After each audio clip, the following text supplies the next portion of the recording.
related to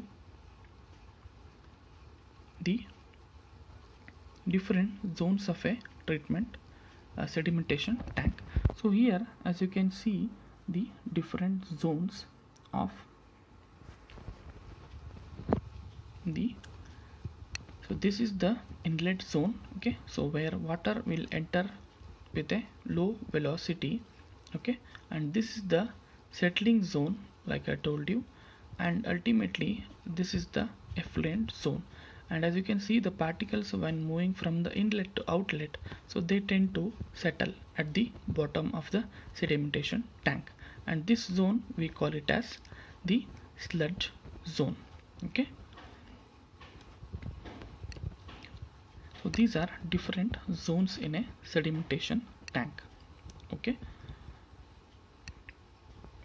I hope you got the different zones.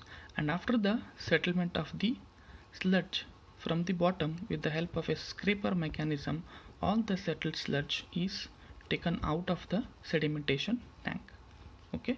So now let us analyze the sedimentation tank with different parts, okay. So this is a circular sedimentation tank, and you can see the water entering into the influent zone into this central stilling well.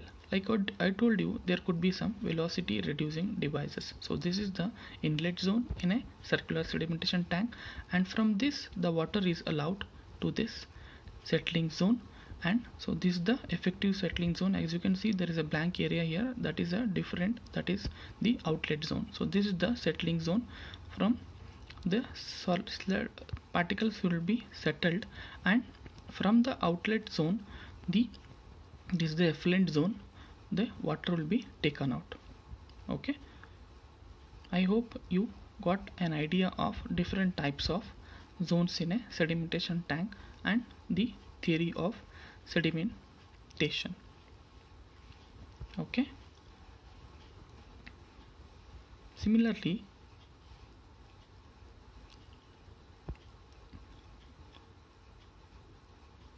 so let us understand what is this sedimentation zone and all. Then in the next class we will talk about the different types of sedimentation tank and other related contents of the syllabus, okay. See you in the next class.